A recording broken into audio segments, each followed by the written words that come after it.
வணக்கங்க. இன்றைக்கி பார்த்தீங்கன்னா நம்ம இந்த மார்கழி மாதத்தில் நிறைய பேர் வந்து வேலைக்கு போயிட்டு லேட்டாக வருவாங்க.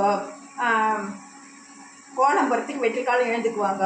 சிலர் வந்து வாக்கிங் போகிறதுக்கு இது மாதிரி வந்து நிறைய வந்து நம்ம வெற்றிக்காலம் எழுந்துக்கூடிய வேலைங்க நைட்டில் லேட்டாக வர வேலையும் இருக்கும். அந்த மாதிரி டைமில் வந்து நம்மளுக்கு கோல்டு ஆகிட்டு தலை பாரமாக இருக்கும், மூக்கில் பச்சை தண்ணியாக வடியும், தலை வலிக்கும். இந்த மாதிரி டைமில் பார்த்திங்கன்னா நம்ம வீட்டில் வந்து இந்த மாதிரிங்க ஒரு பாத்திரத்தில் நல்லா வெந்நீர், ஒரு சொம்பு, பெரிய சொம்பில் வெந்நீர் வச்சுடுங்க.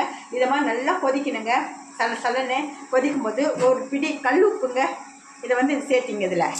இதை சேர்த்துக்கிட்டு இந்த மாதிரி வந்து ஆவி பிடிக்கிற மாத்திரைங்க இது பேர். இந்த மாதிரி இருந்துச்சுன்னா கடையில் வாங்கிக்கோங்க. சப்போஸ் அப்படி இல்லைன்னா தையல் எடுத்துங்க. நீங்கள் எந்த தையலை யூஸ் பண்ணுறீங்களோ அது வந்து நீங்கள் அந்த சுடு தண்ணியில் போட்டுக்கோங்க, கொதி தண்ணியில். இப்போ வந்து நம்ம ஆஃப் பண்ணிவிட்டு இந்த கொதி தண்ணியை இப்போ பார்த்தீங்கன்னா இந்த லைட்டாக கட் பண்ணிக்கோங்க. கட் பண்ணிவிட்டு இதை அப்படியே போட்டுக்கலாங்க.